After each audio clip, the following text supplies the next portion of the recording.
hacemos cosas con archivos. Hoy no voy a hablar de poesía, pero bueno, esto me entusiasma tanto más que, digamos, la actividad literaria, ¿no? Para mí es un placer, ¿no? Y un gusto trabajar en la Filmoteca, tener este trabajo que tengo y luego, pues, sí es verdad. Tuve la fortuna de poder animarme, de tener las ganas de ponerme a investigar más sobre este tema que me apasionaba y de poder haber aportado el conocimiento a pues, una tesis doctoral bueno, que me gustaría que tuviera algunas continuidades con otros investigadores, pero bueno, abre alguna línea de investigación y alguna línea de reflexión que, como veréis en la ponencia, pues muchos de ellos están abiertos, ¿no? No quisiera plantear esto como de una manera muy maximalista, no creo que las humanidades tengan que ser sí o sí. Yo voy a plantear algunas reflexiones, algunas cuestiones que seguramente pues podrán no ser compartidas, ¿no? Y, bueno, digamos, curiosidades que quiero que de alguna manera puedan dar un panorama de lo que está pasando con la Filmoteca en general y los archivos fílmicos en particular, ¿no?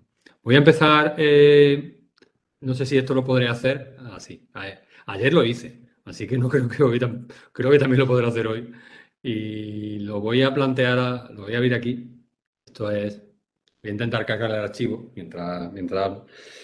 Bueno, precisamente el principio de mi tesis doctoral fue ¿para qué sirve una filmoteca? ¿No? Entonces, no sé si estáis viendo la imagen que ahora mismo hay en portada, ¿no? ¿Se ve? Yo no escucho. Sí, sí, ya se Ve ve. perfectamente, Pablo, tírale. Se ve Se ve perfectamente. bien. Ah, vale, vale, sí. Bueno, pues bueno, esta imagen creo que es bastante llamativa y elocuente porque habla por sí misma.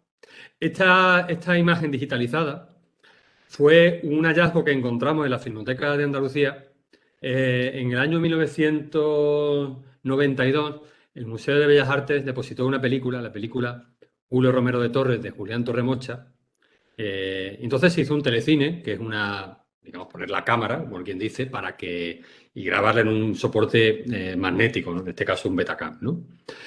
Como la película que se hizo en el año, digamos, el paso del soporte de fotoquímico al magnético, pues estaba un poco degradado.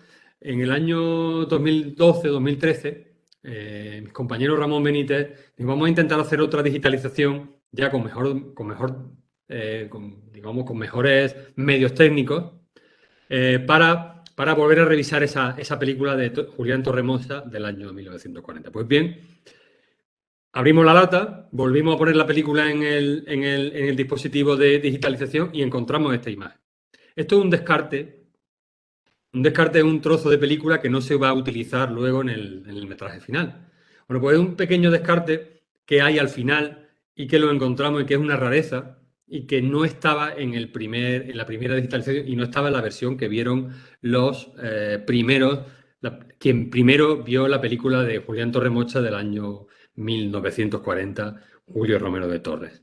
Como ven, es una señora fumando que estaba haciendo una prueba de cámara y es una señora vestida de una actriz, seguramente no profesional, pues que estaba haciendo pruebas de cómo fumar ante la pantalla. Esa película trataba de narrar esta Andalucía muy costumbrista, pero con un toque que tiene que ver más con la mujer fatal del cine de los 40, de los 30 y 40, del cine americano, más que con la señora de negro española que era el icono, la imagen de una mujer de los años 40 en España. Por tanto, en los cines, de alguna manera recogen la actualidad, recogen el patrimonio y las filmotecas tratan de captar y de recuperar todo ese patrimonio, todo ese material y tratan de trata de devolverlos a la comunidad, a la sociedad, de alguna manera, ¿no? Yo voy a hacer un pequeño paréntesis para plantear algunas de las ideas que Walter Benjamin, el teórico que estudió sobre la imagen en movimiento a principios de siglo y que es el inspirador de lo que luego se llamó la cultura contemporánea, diferenciaba del cine respecto al resto de las artes, ¿no? Voy a decir voy a decir algunas cosas un poco inconvenientes. Nosotros tenemos una mala vida debido a Walter Benjamin, porque nos dijo que el cine no tenía un componente áurico. Digo áurico, significa que las obras de arte pues tienen una pintura, una escultura, incluso una obra arquitectónica, tiene un componente áurico, pero que él decía, y eso se instaló en el conocimiento y digamos, y en la academia en general, el sentido amplio de la academia, como una idea de que al ser un arte que hacía productos no originales, que tenía un componente industrial y de mercado, y que no tenía el componente de la originalidad y que además era una obra colectiva, pues, por así decirlo, los archivos fílmicos o la película físicamente, no lo que se veía, sino la película en sí misma, carecía de ese componente áurico, ¿no? Quiere decir que hasta los primeros 30 años de la historia del cine, los materiales fílmicos pues, no se conservaban. Y algo tiene que ver ese desprecio que se tenía por el propio material fílmico.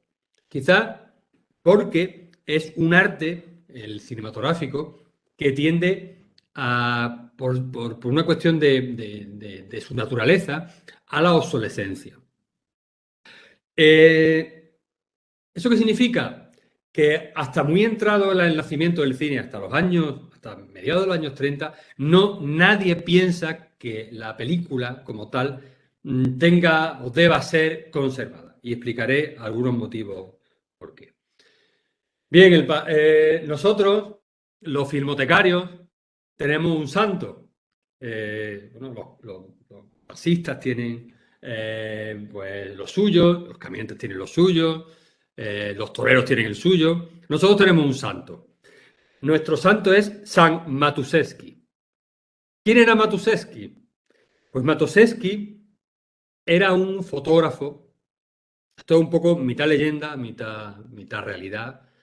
Era un fotógrafo polaco que estaba a la orden del zar de Rusia, trabajaba para el zar de Rusia, y en una visita del presidente Félix Fauré a Rusia, Matuszewski pues, llevaba una cámara para grabar, para rodar aquel momento, ¿no? Aquel momento de encuentro entre Félix Fauré, el presidente francés, y el zar de Rusia. Los alemanes, que siempre son muy de mal meter entre Rusia y Francia, siempre un poco a ver si podía abrir una grieta, insinuó en un periódico, los alemanes insinuaron que el presidente francés no se había descubierto ante la bandera de Rusia. Estamos hablando de cosas que evidentemente tienen poco que ver con la actualidad, pero sí, esa insinuación estuvo a punto de crear un conflicto diplomático hasta que en un momento dado el Matuszewski fue llamado por el zar y le dijo: Matuszewski, tú puedes demostrar que sí sí, aquí tengo mi película. Y durante un tiempo, pues evitó, eso fue en los años 10, a principios de los años 10, evitó, digamos, un pequeño conflicto diplomático gracias a que conservaba ese rollo de película y pudo demostrar fehacientemente ese momento de respeto a la bandera, ¿no? Pero más allá de nuestro santo patrón Matuszewski, lo cierto es que, como decía, las filmotecas, cine, nacen en un momento muy posterior al nacimiento del cine. El cine nace en 1895 y hasta muy adelantado, la mitad de los años 30, no se crea la primera filmoteca. Eso ha producido que el 80% del material fílmico, de los primeros 30 años de la historia del cine, se haya desaparecido.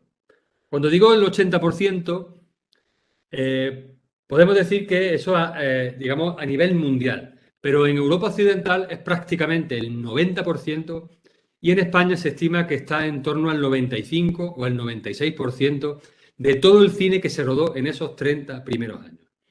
Y es verdad que ese material desapareció y hay infinidad de películas que están datadas, que tienen su registro, de las que no se sabe nada y nunca, nunca, nunca se podrá recuperar. Es un material que desaparece. Y podemos decir que esa obsolescencia, esa destrucción del material fílmico, no es una cuestión que se acabara que se terminara cuando nacieron las primeras filmotecas, sino que es un hecho consustancial al hecho mismo del cine. Veréis, la primera gran ola de destrucción ocurrió en los años 20, que fue cuando se empezaron a crear, pasó el cine de ser un espectáculo en carreta y por los pueblos y todo eso, y se crearon los primeros teatros. Pues bien, en todo ese proceso que iba el carretero con su película para ponerla, cuando la película se veía, pues ya no servía para el pueblo, en el mismo pueblo, cuando iban a Belmé o iban a Hinojosa, pues no podían volver a poner la misma película porque la gente no quería volver a ver esa película. Entonces, las películas pesaban mucho y se tiraban. Luego hubo otro momento que es la llegada del cine sonoro, en los años 30, en el que el cine mudo prácticamente se eliminó porque ya la gente no quería ver el cine mudo, y se tiró a la basura, directamente se tiraba a la basura. En los años 50 hubo una tercera ola de destrucción que fue el paso del soporte de nitrato al de acetato, mucho más seguro, mucho menos inflamable, no explosionaba como ocurría en la película de Malditos Bastardos de Quentin Tarantino. Si recuerdan el final, pues no se lo cuento si no lo han visto, pero que hay una explosión porque un cine sale ardiendo porque alguien decide meterle fuego al cine, y eso ocurría más veces de las que era deseada, ¿no? Pues, evidentemente no había la medida de seguridad que hay ahora, pero evidentemente el acetato, el plástico como tal, es mucho más barato y mucho más fácil de malear que el nitrato, que es muchísimo más caro y muchísimo más costoso de conservar. Hay una cuarta ola de destrucción, que es en los años 80, que es la llegada del vídeo o del soporte magnético. Y luego hay un momento posterior en el que seguimos viviendo, que es el año 2000, es el cambio hacia el soporte digital, ¿no? Con el soporte digital desaparecen muchas copias, y aún hoy podemos decir que estamos en un momento de destrucción controlada, porque no sabemos la cantidad de imágenes en movimiento que todos los días desaparecen. Estamos en la época de la historia con más producción de imagen en movimiento, pero a su vez y también estamos asistiendo a un momento en el que se están destruyendo simultáneamente y construyendo miles y miles y miles y miles de horas de imagen en movimiento. ¿Por qué ese poco interés? ¿Por qué se han producido esas olas de destrucción, ¿no? Hay un momento, hay una situación que tiene que ver con lo industrial. Veréis, el cine, cuando llega la gala de los Oscars, el último premio, el premio no es a la mejor película, ¿no? No se lo dan al director, se lo dan a los productores. Porque al final la película, a pesar de toda la movida autoral de Cahiers du Cinéma, de las grandes autorías, el cine sigue siendo un producto de una empresa. Y es la empresa quien posee la película, ¿no? Entonces es algo que se llama, lo que Raymond Borg decía, el poder del dechohabiente.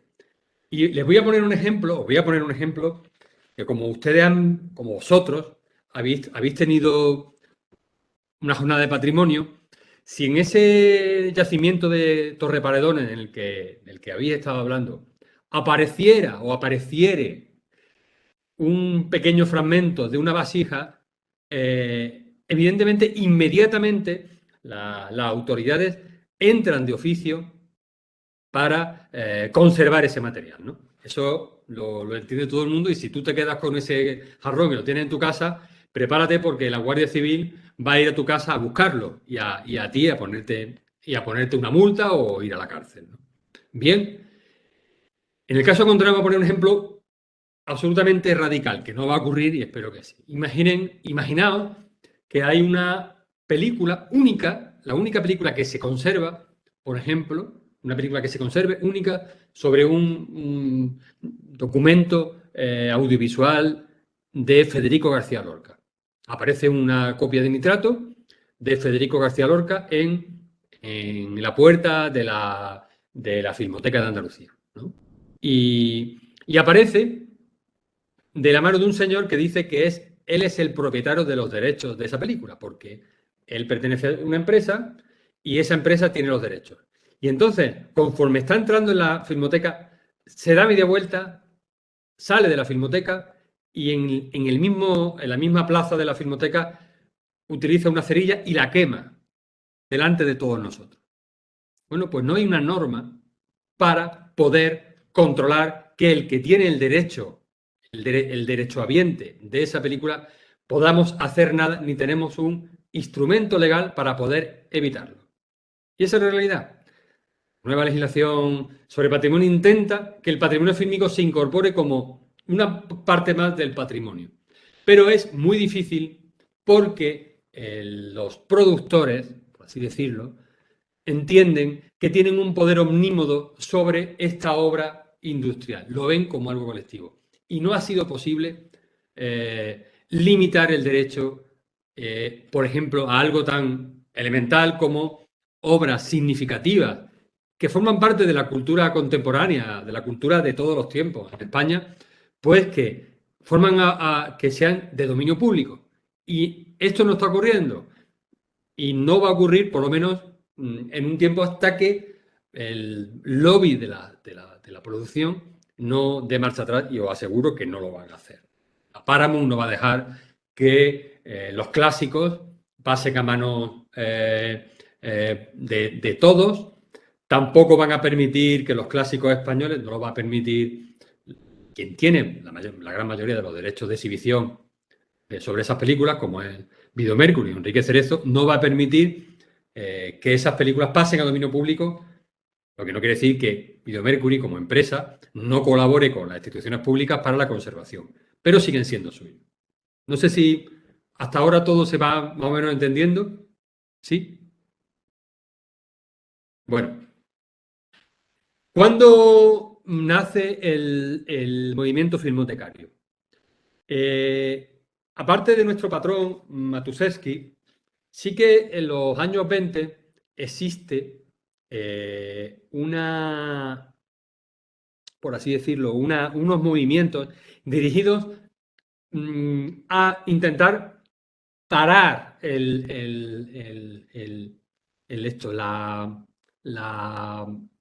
por así decirlo, no sé si esto se puede pasar. Vale, bueno, esto es que se me ha olvidado contar esto.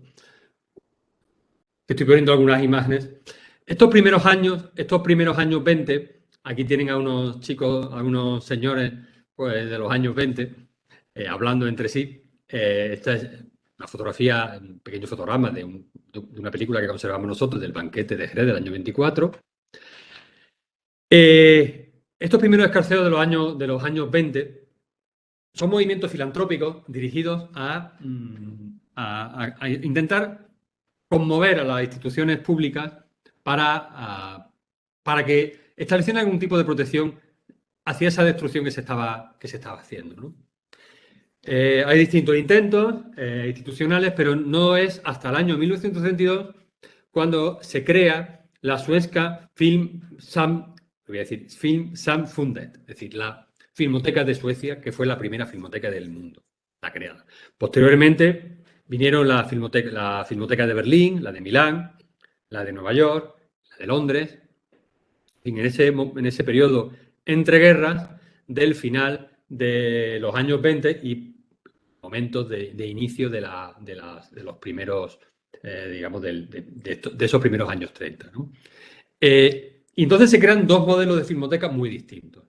Uno, que nace, digamos, de los poderes públicos, fundamentalmente por el gobierno de Su Majestad la Reina de Inglaterra, a través de una resolución de la Cámara de los Lores, que establece que digamos, el Archivo Imperial Británico tenga una sección o una sección importante estratégica sobre material fílmico, ¿no? Y también Goebbels, en su alarde democrático, pues entiende que también hay que conservar aquellas películas que, digamos, corresponden con el espíritu del pueblo. Evidentemente, para Goebbels no todas, sino solamente las que Goebbels entendía en su mentalidad nazi, ¿no? Hay también iniciativas privadas, como fue la de la nacida en el Metropolitan de Nueva York, distinta iniciativa en Los Ángeles, y sobre todo la asociativa que se da en la Cinemateca Francesa, que nace como una asociación cultural. Es curioso porque Francia es un país muy estatalista. La primera filmoteca es una asociación y el Reino Unido, conocido por el impulso de las reales sociedades, digamos, de la sociedad civil organizada, es el Estado es el que toma esa decisión de crear una filmoteca. Pero ya os comentaré que las filmotecas son políticamente un tanto aclimáticas. Cuando digo aclimáticas es que no siempre se mueven por así decirlo, por los cánones de la vida política del momento. De hecho, la primera reunión de la FIAF, de la Federación Internacional de Archivos Fílmicos, que a la luz del movimiento internacionalista mundial, crea una especie de filmoteca global en la que las copias, las películas, circulan y en que la información sobre películas perdidas que podrían ser halladas en cualquier momento, pues circula entre los distintos miembros con independencia de su filiación o de su ideología, ¿no? De alguna manera, ese primer momento es en Francia, en 1938, que es cuando se crea la Federación Internacional de Archivos Fílmicos. Posteriormente, hay una siguiente reunión en 1939 en Nueva York, en la que los miembros de las nuevas filmotecas querían discutir precisamente ese tráfico de copias y cómo se defendían frente al poder de los productores o de los que llamaban entonces los derechohabientes, ¿no? La siguiente reunión iba a ser en Berlín en 1940, pero bueno, no les tengo que explicar a unos profesores qué pasó en septiembre de 1939 y cómo se paralizó, digamos, el mundo en una serie de años terribles, en el que evidentemente pues, no funcionó la filmoteca o funcionó de una manera muy, muy fragmentaria.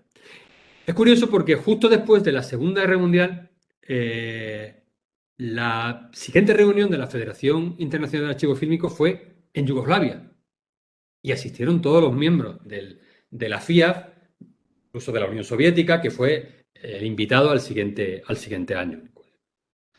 Quiero decir que el movimiento filmotecario es un movimiento transnacional, que aún la Federación Internacional de Archivos Fílmicos, que tiene 160, 170 miembros, en el cual pues hay miembros plenos, por así decirlo, y luego hay miembros asociados.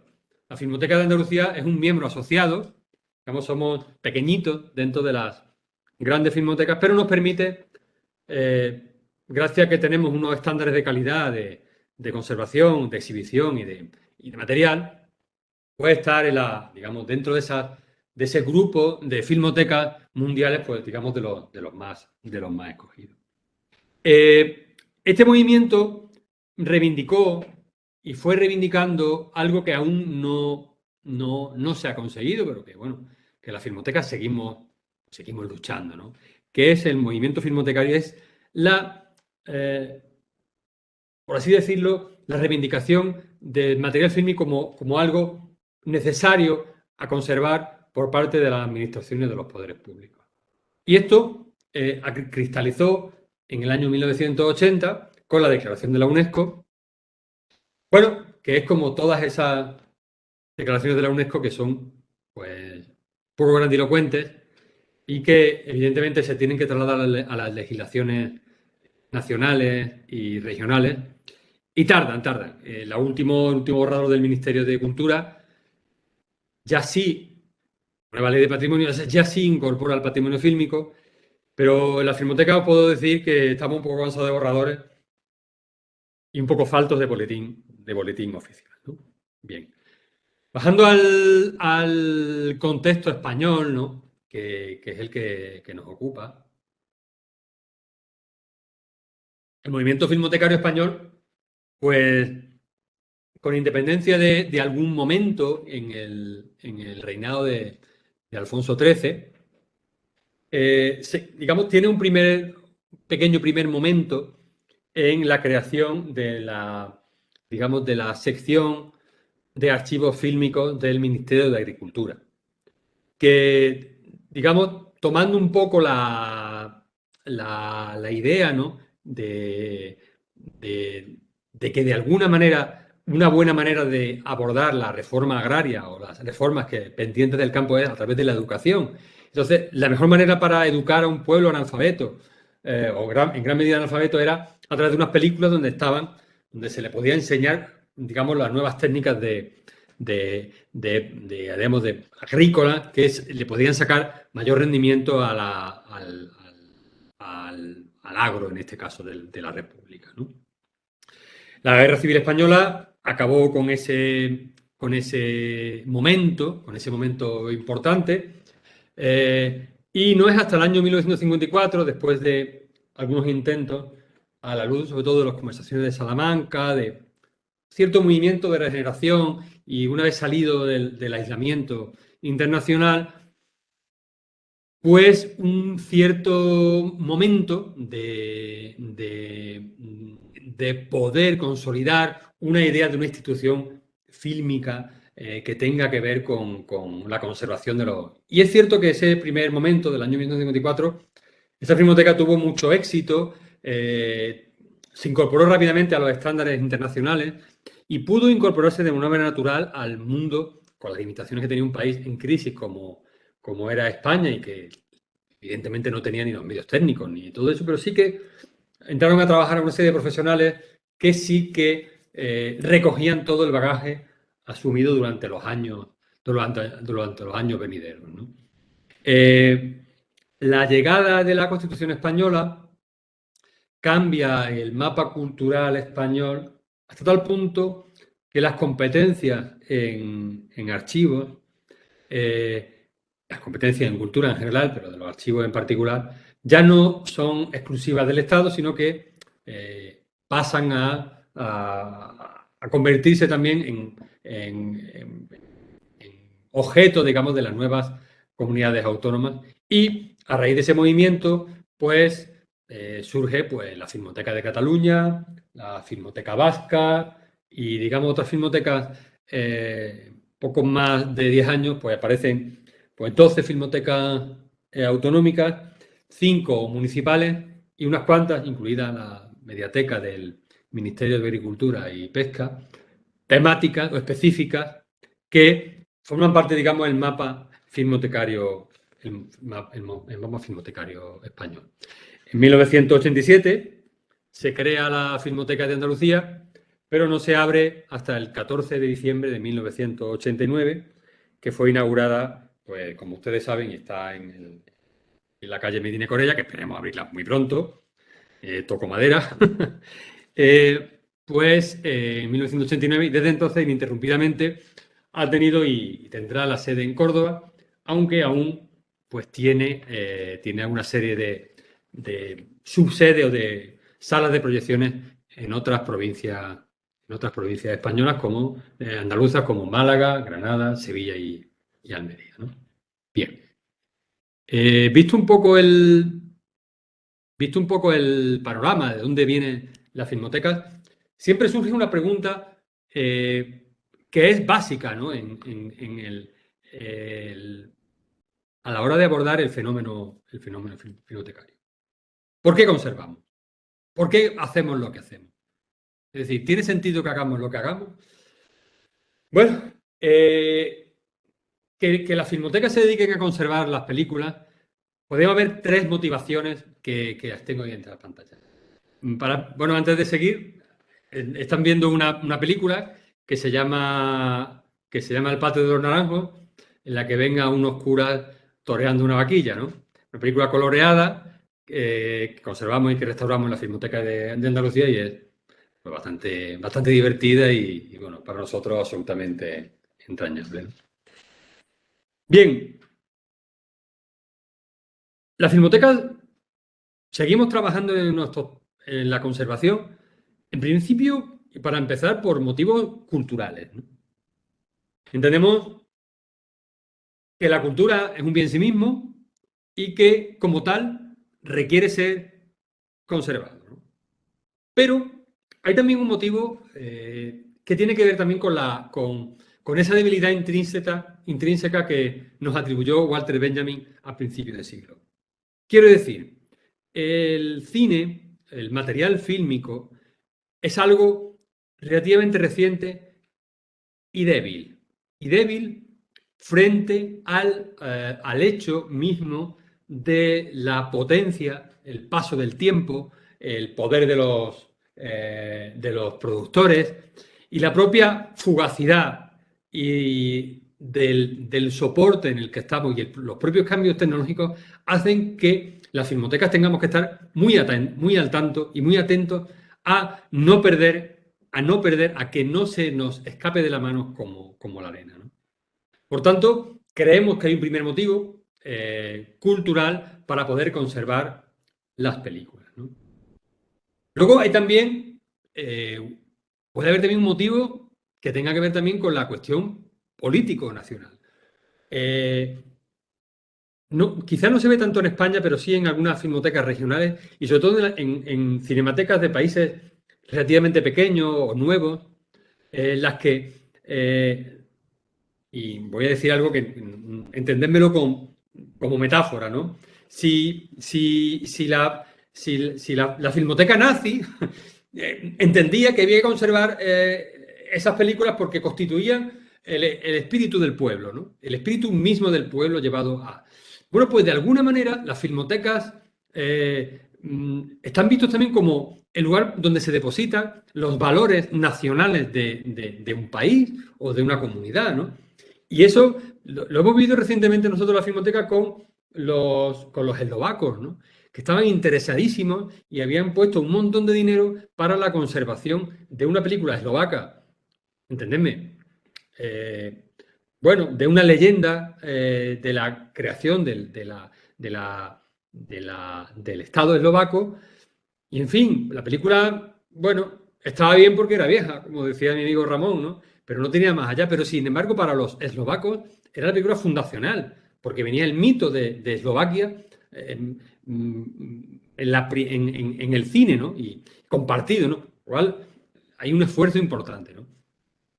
Y es cierto que a veces algunas filmotecas autonómicas hacen, no una crítica, ¿no? Pero dedican muchísimo esfuerzo a reivindicar figuras de primera o de segunda categoría, ¿no? Simplemente porque son de allí, ¿no? Y como son de la comunidad autónoma tal, pues hay que conservar. Afortunadamente, esto no es algo muy común, pero bueno, sigue estando ahí, ¿no? Es más fácil ir a decir, vamos a conservar esta película porque realmente es buena, ¿no? Eso es difícil, pero si dice, bueno, pero es que esto es la imagen viva del espíritu de la romería del Rocío, ¿no? Pues eso es más fácil de vender digamos, para un responsable político. Esto, entendémoslo como una crítica o como... Es decir, que el cine en sí mismo no era tan importante como lo que cuenta, ¿no? Y luego hay otro motivo, que esto es un motivo relativamente nuevo. Veréis, como os he dicho, en los primeros años del cine, las películas se tiraban.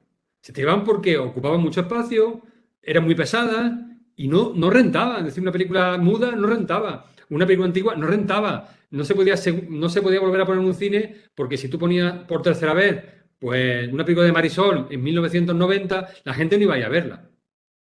Así de claro. O una película de Imperio Argentina en el año 1972, pues eso los productores no la vendían nunca, no vendían una entrada, ¿no? Sin embargo, hay un momento, quizá como a principios de los años 80, de revival, ¿no? De volver a ver esas películas clásicas y de que los empresarios, los distribuidores, los exhibidores están viendo en el cine clásico una fuente de dinero. Desde hace relativamente poco tiempo hay ediciones y reediciones de Blu-ray, de DVD, vuelven a sacar las películas. Ahora, hace muy poco, se ha vuelto a sacar El Padrino, la versión de hace ahora 50 años. Hay incluso un canal, Somos, que es un canal que sigue reivindicando el cine clásico español. Hay un canal TCM. Es decir, el cine clásico vuelve a tener una segunda vida y, por tanto, las restauraciones, o como lo llaman en inglés, las remasterizaciones, pues siguen teniendo pues, un cierto interés, sigue siendo interesante. Por tanto, nosotros pues seguimos muy atentos a todos esos movimientos. Y también porque las propias productoras le es mucho más barato, aunque tengan que comprar esos archivos a otra filmoteca o a la televisión española, pues meter 2 minutos de metraje de archivo, más que rodarlo, es mucho más barato, aunque cueste muy caro en televisión española. Y es relativamente barato ilustrar, pues si tendremos que ilustrar la Sevilla de los años 20, pues en lugar de hacer una reconstrucción de la Sevilla de los años 20 con todo decorado y todo eso, pues pone un poquito del Patio de los Naranjos y bueno, pues ya te ha llenado tus 5 o 10 minutos, ¿no? Para los documentales, ya os digo, en la Filmoteca, no hay día que no venga una productora a pedir qué tenéis de el campo en los años 40, qué tenéis sobre Mojácar en los años 70. Porque hay una manera, digamos, de acompañar o de ayudar o de ilustrar productos audiovisuales con materiales de archivo. Bien, ese podrían ser los 3 motivos. Bueno, esta foto también es de un señor muy, muy feo, o con un bigote muy así.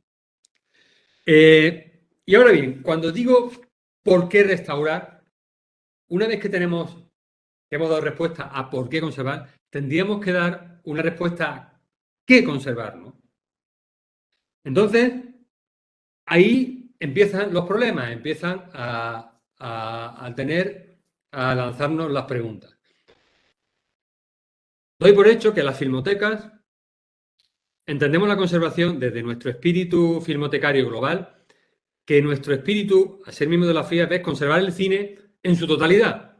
Es decir, evidentemente nuestro trabajo es aquellos soportes que tengan que ver con Andalucía, porque para eso somos la Filmoteca de Andalucía, pero que nuestra idea es que se conserve el cine en su totalidad. Entonces, las filmotecas tenemos que decidir si conservamos, qué materiales conservamos cuando nos llegan o cuando los encontramos en nuestro almacén. Porque la decisión sobre qué conservar o qué restaurar o qué no restaurar o qué no conservar, pues una decisión de gestión pública y de administración de recursos. Es decir, si nos llegan una caja de 250.000 rollos de películas procedentes de Paraguay, pues para empezar no tenemos sitio en el archivo. Tenemos que tomar qué decisión o qué archivos aceptamos y cuáles no.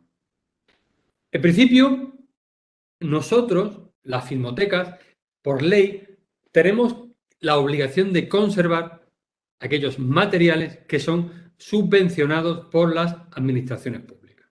Es decir, si el Estado o la comunidad autónoma, en este caso la comunidad autónoma, ha ayudado con una subvención a la producción de un largometraje, de un documental, nosotros tenemos la obligación de conservarlo. Y ellos, los productores, la obligación de depositarlo. Es decir, películas, por ejemplo, como Grupo 7 o Siete Vírgenes de Alberto Rodríguez o La Isla Mínima, tiene una copia de depósito en la Filmoteca de Andalucía. Pero eso ya venía ocurriendo en la Filmoteca Española desde mediados de los años 60. Todas las películas que recibían ayudas del Estado, y en el caso del cine español podemos decir que son, al menos la distribución, pues en una cantidad superior al 90%, también ahora y también antes, es decir, el cine siempre ha sido subvencionado y lo ha sido en todos los países, incluidos los Estados Unidos. Lo digo porque a veces, cuando se critica el cine español porque es un producto subvencionado, el cine siempre ha sido subvencionado. Con Franco, lo ha sido con el Partido Socialista, lo ha sido con el PP, lo ha sido con todos los partidos políticos, porque es un producto industrial que, si no es por las administraciones públicas, no lo es. En Francia está igualmente subvencionado, en Alemania, en la Unión Soviética, en Rusia actualmente, y en los Estados Unidos también está subvencionado, ya sea por la vía directa de la ayuda, por la colaboración para los rodajes, o ya sea por, digamos, la degradación fiscal de aquellos productos culturales en los que se está trabajando.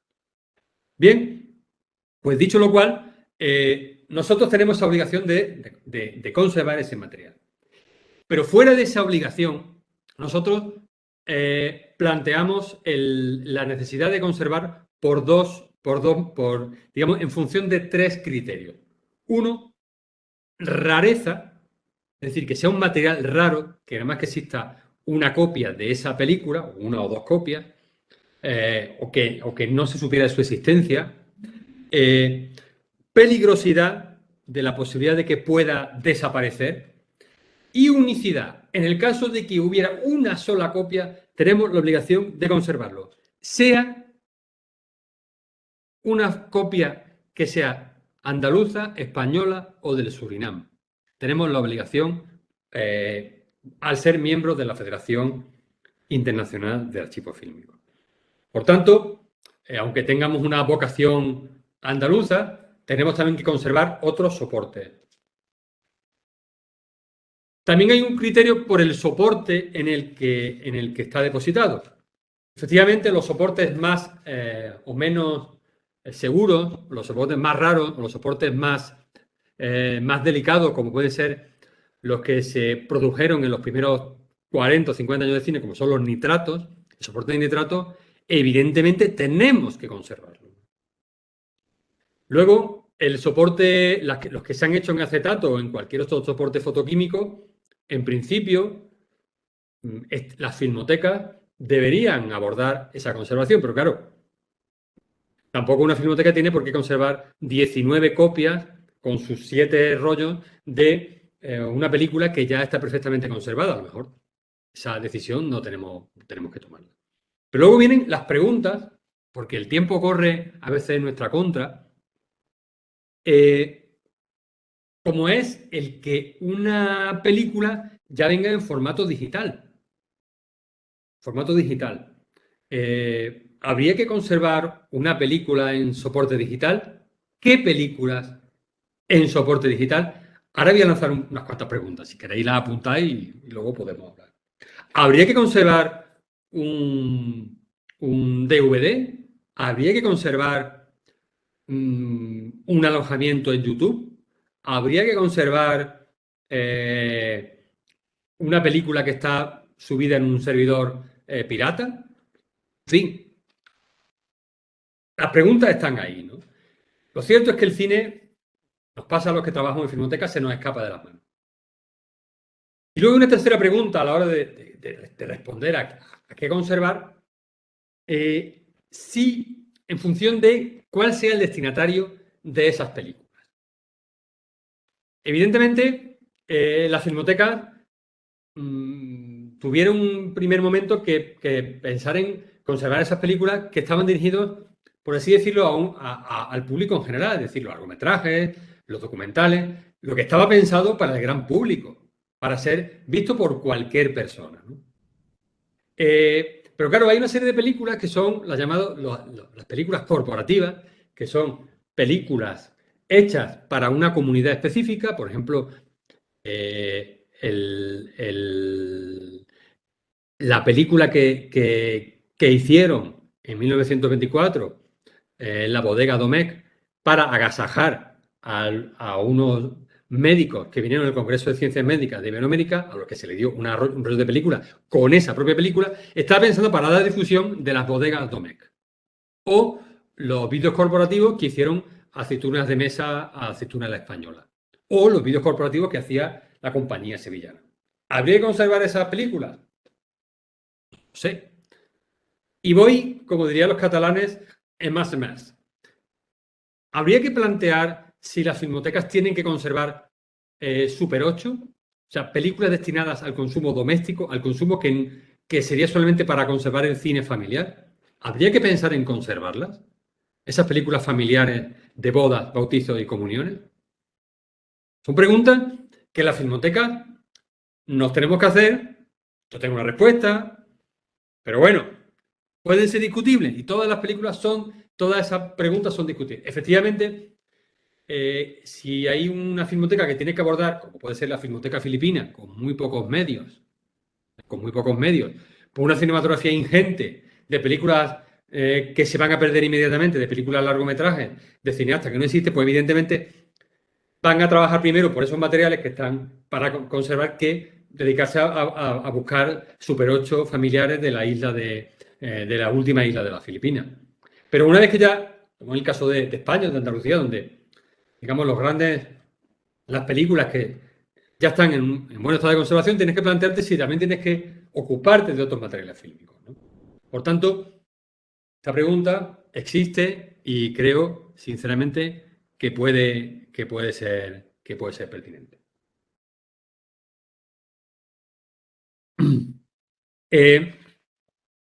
Vamos a pasar a un tercer punto que quizás viene a hablar de las dos almas que tienen las filmotecas.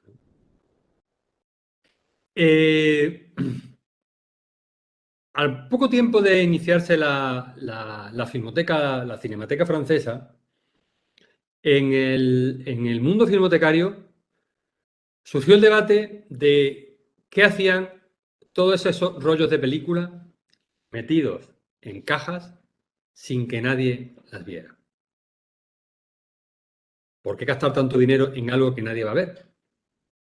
Entonces se planteó, las filmotecas empezaron a tener unos pequeños cines donde esas películas guardadas y cajas se empezaron a exhibir.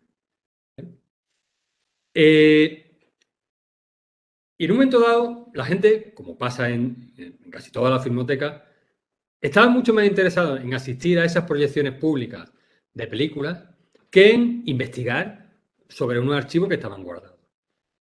Y en todas las filmotecas, una gran parte de las filmotecas, existió un debate sobre si las filmotecas tenían que dedicarse a la exhibición o si debían dedicarse a la conservación.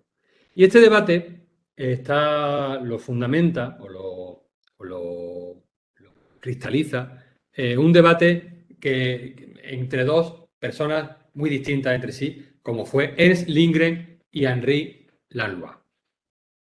Ernst Lindgren era el director del archivo de Su Majestad la Reina, inglés, que era un señor que venía exclusivamente de la archivística. Era un archivero y decía algo así que la misión de la filmoteca es guardar las películas porque eso era lo que tienen comentado la reina y bla, bla, bla.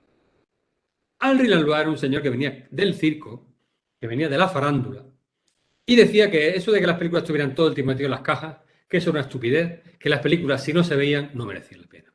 Y era un hombre que decía, cuanto mejor se vean las películas, cuanto más se vean. Bien, pues hay un debate que dura 40, 50, 60 y 70 años, en el que incluso yo que me dedico precisamente a la parte de programación, de exhibición, pues siempre tengo con mi compañero Ramón, que es precisamente el que lleva archivo. Entonces las filmotecas tienen esas dos almas. La de la conservación o de la exhibición. Bien, ese debate pues ha cristalizado en unas cartas muy amables, entre comillas, entre Lindgren y Laloux, en la que se acusaban mutuamente pues, de las cosas más tremenda. Pues Lindgren, Langlois le decía que esas películas se las estaban robando a toda la ciudadanía, que la ciudadanía necesitaba esas películas, no son privativas de los ojos de tal, tal, tal, tal. Y Lindgren le decía a Langlois, dice, mira, Langlois, tú eres un desastre, eres un tipo lamentable y cualquier día vas a perder una película de tanto dárselo por ahí a jóvenes melenudos como a François Truffaut de la época.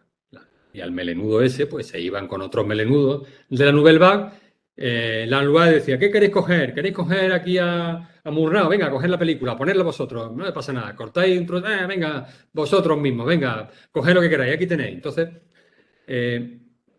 evidentemente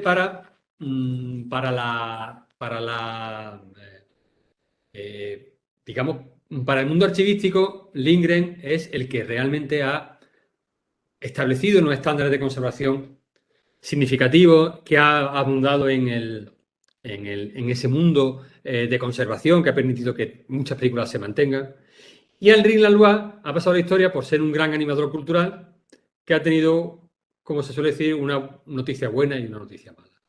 Una noticia buena es que una noticia mala es que se le quemó la filmoteca, según dicen, por su culpa, porque era un desastre, pues lo tenía todo tirado por los suelos. Y la buena es que consiguió que una generación entera de parisinos, jóvenes parisinos, vieran el cine que luego desembocó en la Nouvelle Vague, al que le dedicó quizá François Truffaut su mejor película, la película Besos robados, en la que está dedicado precisamente a la memoria o a la atención de Henri Langlois. Entre lindgrenistas y langloisistas, pues nos seguimos peleando, seguimos discutiendo, seguimos teniendo nuestras pequeñas peleas, fundamentalmente por la pasta, ¿no? Y decimos, ¿quién se llama más pasta, restauración o exhibición? Esta es una pregunta que siempre es pertinente y supongo que también la tendráis vosotros en los departamentos, que quién se lleva más dinero, si el departamento de matemáticas o el de educación física. Pero en cualquier caso, es importante, creo que las filmotecas deben aunar el alma de la exhibición y el alma de la distribución. Bien, llegado a este punto, hay un momento de cambio. La historia del cine tiene un cambio que se produce aproximadamente a principios de la segunda década del siglo XXI. Veréis, en la primera década del siglo XX, unos señores llamados los cineastas independientes, un señor llamado Meyer, el dueño de la Paramount, que entonces eran empresas muy pequeñitas, consiguieron crear un monopolio en una época totalmente antimonopolística en Estados Unidos, pues consiguen convencer a las autoridades norteamericanas para crear un estándar. Un estándar dedicado especialmente a quedarse con el mercado, porque para eso se crea un estándar de normalización, para evitar que otros distribuidores, otros productores pudieran entrar en el mercado cinematográfico. ¿Por qué el cine norteamericano consigue la potencia mundial que consigue? ¿Por qué consigue cargarse a toda la industria europea? Fundamentalmente porque logran ponerse de acuerdo en el llamado estándar 35 milímetros. Y es que el estándar 35 milímetros tenía lo fantástico es que había un tipo de proyector específico que solamente se permitía construir a una serie de productores. Existía unos tipos de fabricantes de películas que tenían que hacerse específicamente en ese formato y había una manera única de distribución. Con lo cual consiguió normalizar toda la industria a fin de que se pudiera normalizar y pudiera extender los tentáculos por todo el mundo. Y que nadie que no produjera películas en 35 milímetros pudiera exhibirlo en cines comerciales. Aquí estáis viendo si lo habéis visto a Taxi, el de la película Taxi Driver, pues en un cine, bueno, el 35 milímetros prácticamente duró 100 años y permitió que la industria del cine se extendiera por todo el mundo. Dejando otros formatos como el 16 milímetros o el 8 milímetros, el 16 milímetros para formatos pequeños o casi amateur y el 8 milímetros un poco para el cine familiar. Así estaba escalada la historia y ni siquiera la llegada del vídeo, pudo romper, ni la llegada de la televisión pudo romper esa estructura, ¿no? Para ver una buena película había que ir a una sala y verlo en un formato de 35. Pues bien, en los años, a finales de los años 80, con el nacimiento del píxel, hay una estimación de que el píxel, la unidad de medida de la pantalla, va a tener un crecimiento exponencial y cada vez más las imágenes van a tener mayor definición. ¿Qué quiere decir eso? Que el soporte digital podía empezar a ocupar un espacio que en ese momento solamente estaba destinado al vídeo o al momento, digamos, del cine doméstico en casa. Y ya entonces, a principios del año 2000, ya empezaron a verse unos proyectores que no tenían la misma nitidez de un cristal de 35 milímetros, pero sí que empezaba a ser competitivo. Hasta tal punto que en Nigeria, la mayoría de las películas que se empezaron a ver en Nigeria se hacían haciendo pequeños cines de pocas butacas en el que había un pequeño proyector y se veían las películas de 35 que se pirateaban en el llamado Top Manta o todo eso. Y eso empezó a darle un poco a que la industria empezó a darse cuenta que la tecnología digital era mucho más barata, no requería tantos costes y que permitía que cualquiera pudiera producir, distribuir y exhibir películas.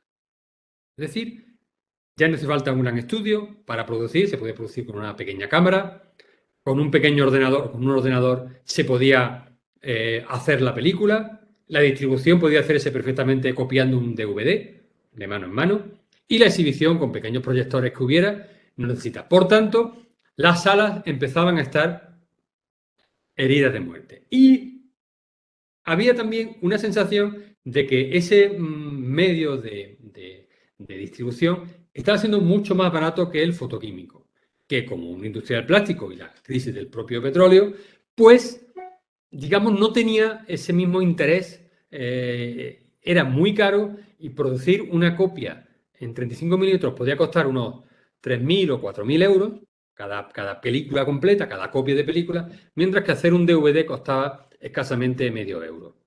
Por tanto, vieron que la tecnología digital tenía la ventaja de que era mucho más fácil de transportar, menos coste de almacenamiento, mucho más fácil de exhibir, mucho más fácil de manejar, pero la consecuencia es que ocurría algo que no querían los productores, los exhibidores y los distribuidores, que era que podían incorporarse al mercado muchos más agentes, que se podía atomizar el mercado. Y entonces atomizar el mercado es romper el mercado y es perder un montón de puestos de trabajo y perder el control sobre la industria del cine. Y eso es lo último que quieren la gran industria cinematográfica. Entonces, ¿cuál fue la reacción? Pues la reacción inmediata fue crear el estándar DCI. Lo diré en inglés, en mi inglés del B2, que es el que tengo. Digital Cinema Initiatives. Podéis buscarlo en Google y podéis buscarlo en esto. Que es un acuerdo entre las principales empresas de la producción y distribución norteamericana para crear un estándar en el que para poder exhibir una película en cualquier cine, todas las películas tienen que estar bajo ese estándar.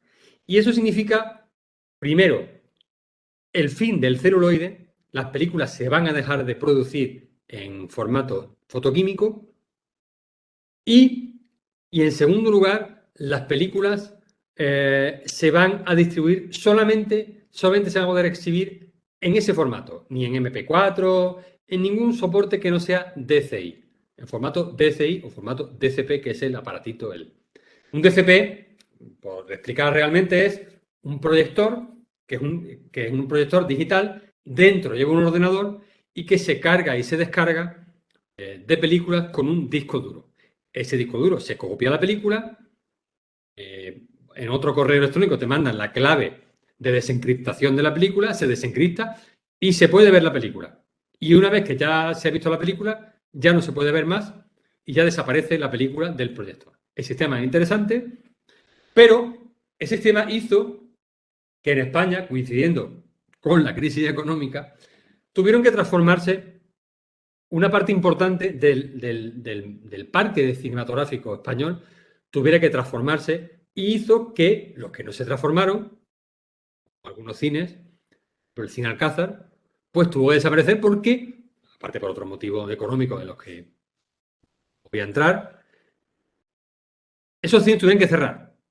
Y es curioso un ejemplo en Córdoba, como es los cines de verano, que estuvieron en un tris de desaparecer porque los cines de verano son muy agradables, son muy bonitos, se toman pipas, se toman bocadillos, pero claro, uno va a ver una película actual y esa película actual venía en formato digital, en formato DCP. Entonces, el dueño de los cines de verano, Martín Cañuelo, en una operación económica que seguro que le costó muchas noches sin dormir, tuvo que cambiar todos y cada uno de los proyectores de la sala.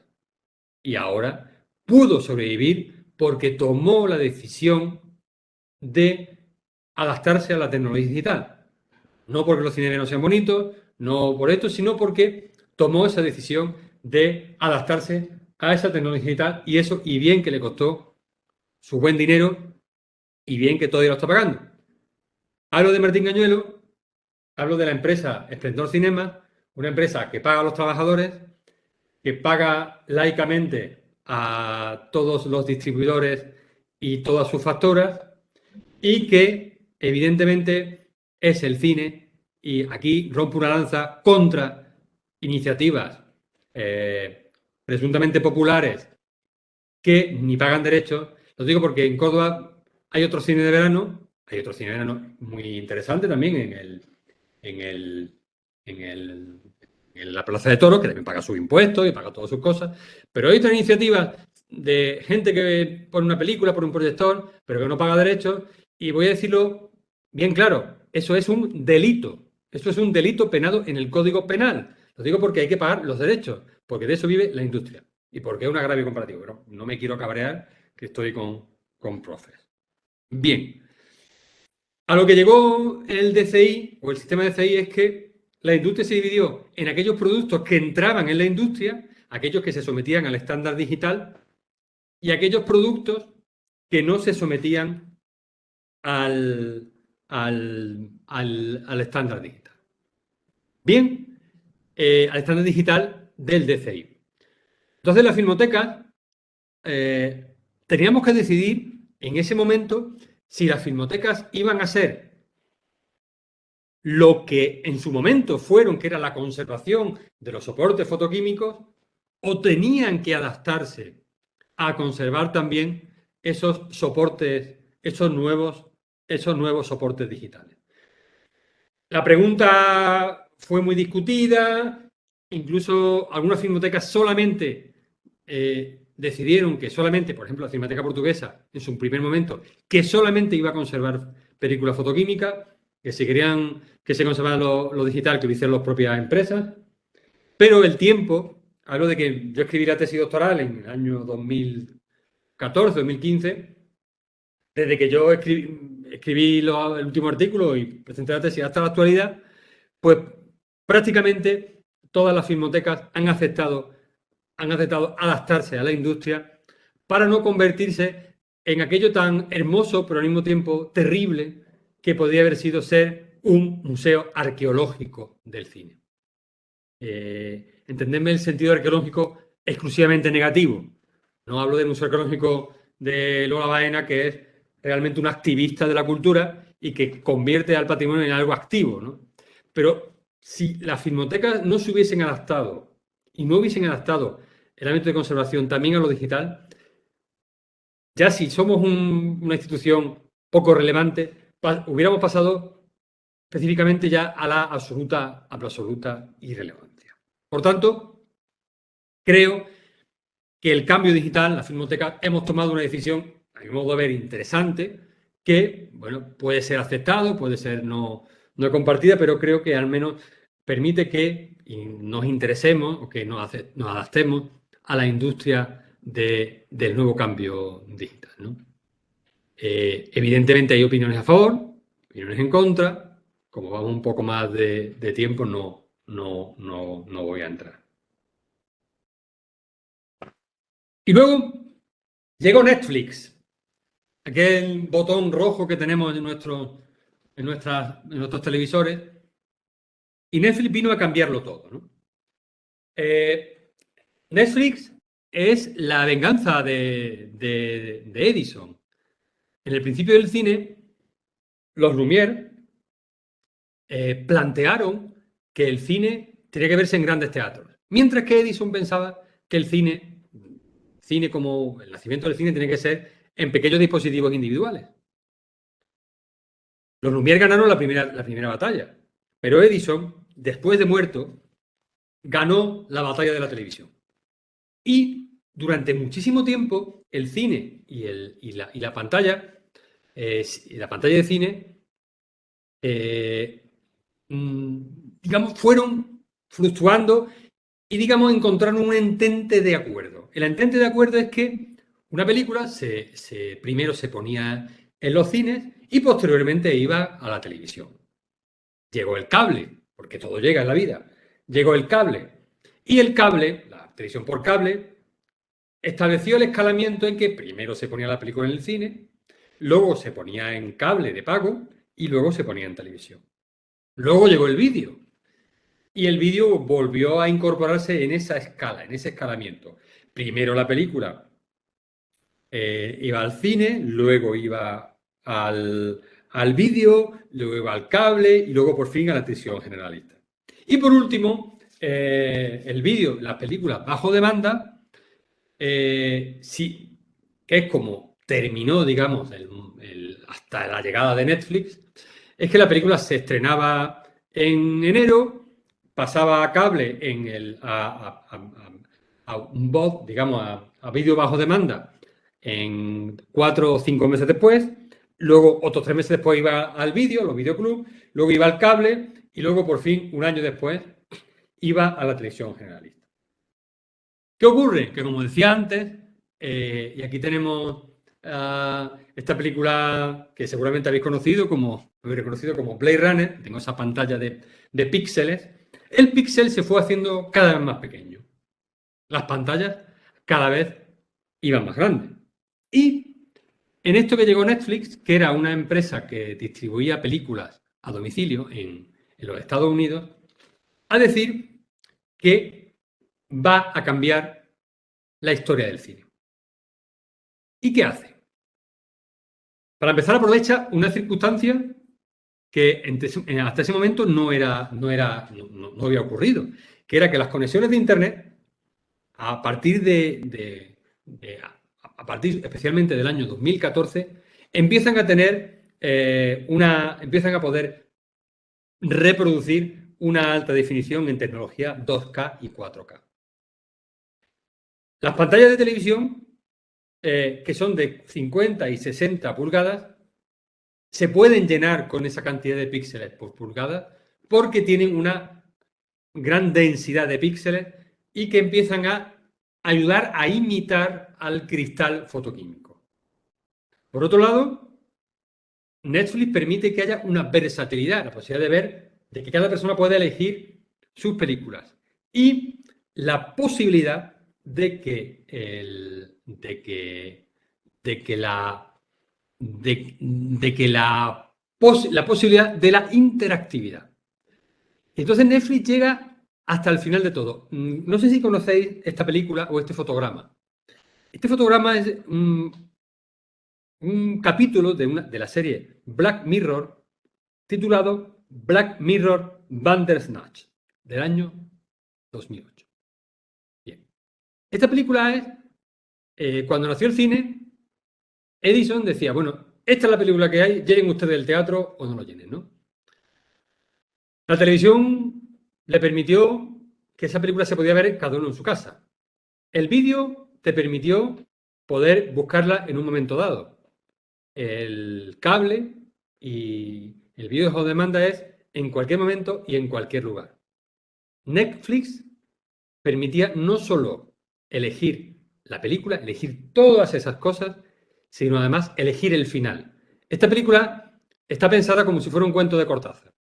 Como esos libros que decía, si quieres que muera el protagonista, pasa a la página 57. Si quieres que no muera, pasa a la página 27. Dale al botón. Entonces, continuamente el usuario de Netflix puede elegir la historia, puede controlar el relato. Eso es la mayor interactividad posible, la mayor bajada hacia el momento. Esto es el relato, por así decirlo, el relato que Netflix se planteaba. Pero luego había un relato interno que Netflix propone al mercado, que es ese orden de que primero se establecían los cines, luego después en el vídeo, luego tal. Netflix quiere acabar con eso. Y en un momento dado quiere que Tigre y Dragón, la segunda parte de la película Tigre y Dragón, se estrene simultáneamente en Netflix y en los cines. Bueno, la primera respuesta de la gran industria es decir no. ¿Cómo te vas a cargar el cine? ¿Cómo vas a estrenar al mismo tiempo que nosotros? Eso no puede ser.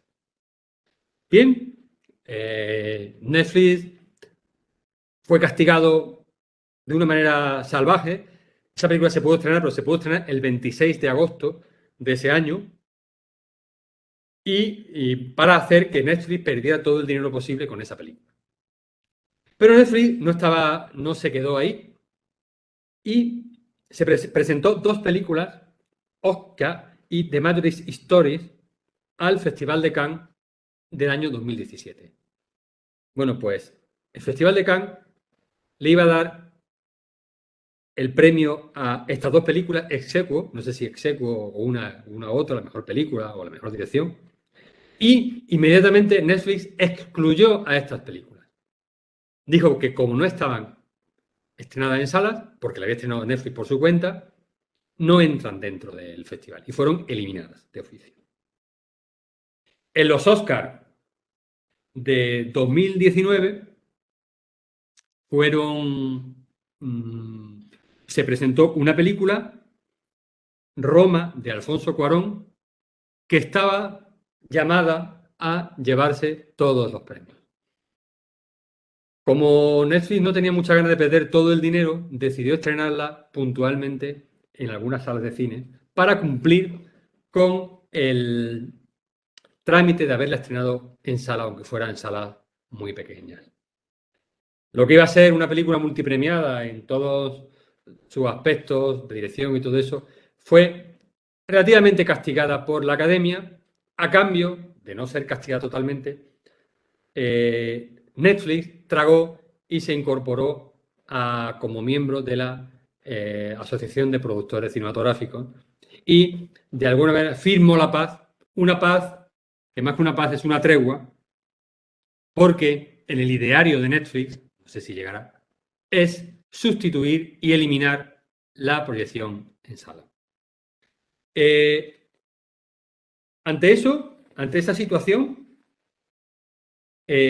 nosotros, las filmotecas, tenemos que pensar que esas películas de Netflix ya no tienen ni siquiera soporte. Hay muchas películas que no tienen un soporte, físico, sino que únicamente están en una nube. ¿Cómo conservar las filmotecas esas películas? cómo hacernos con ellas, cómo asegurar, porque eso es a lo que nos dedicamos a la Filmoteca, que esas películas se puedan ver dentro de 40, de 50, o de 60, o de 80 años. Cuando desaparezca Netflix o cuando desaparezca la tecnología en la que está alojado Netflix. ¿Qué hacer? ¿Qué hacer para poder conservar estas películas? ¿Qué podemos hacer?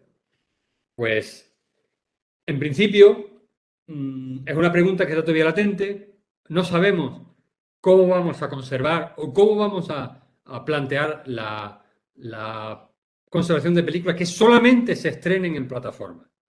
Afortunadamente, al no haberse roto totalmente la baraja, aún no ha habido una ruptura global y la gran mayoría de las películas se estrenan primero en sala, lo que nos permite tener la posibilidad de que depositen un dispositivo de CP, pero sabemos que va a llegar un momento en que esas películas pues solamente se van y no disponemos todavía ni de la tecnología ni del acuerdo total, ¿no? Yo con esta última diapositiva, ¿no? que digamos, planteamos, ¿no? Como posibilidad, ¿no? de que de alguna manera las filmotecas deben asomarse a ese tipo de tecnologías.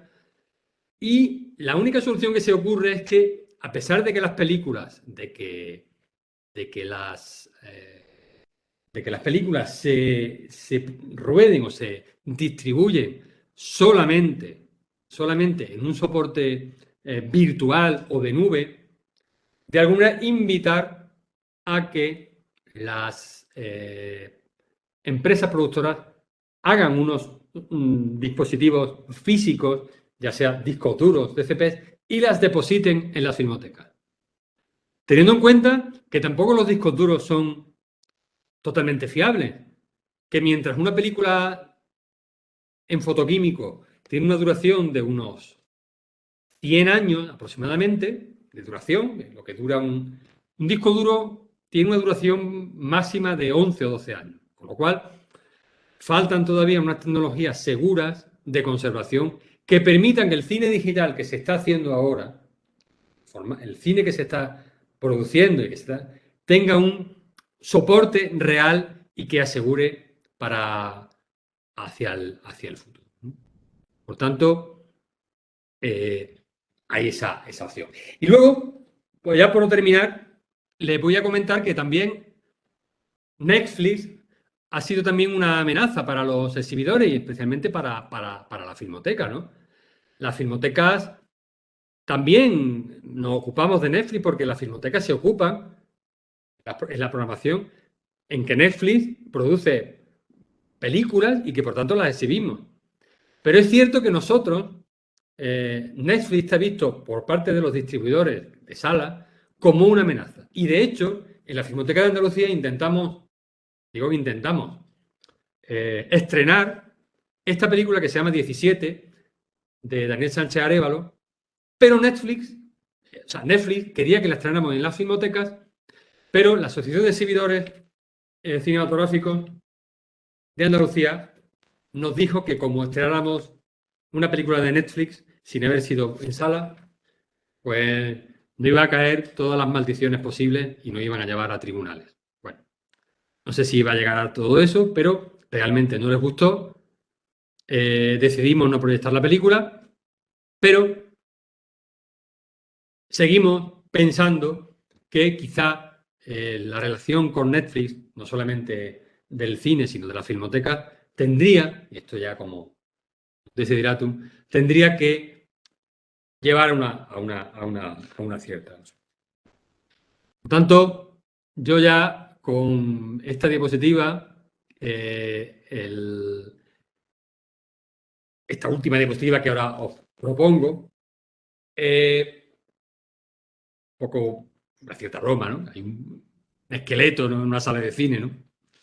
Creo que el papel de las filmotecas en este panorama en el que nos encontramos quizá no sea tanto preocuparse por los soportes, por conservar las películas, quizá por ocuparnos también en algo mucho más importante, ¿no?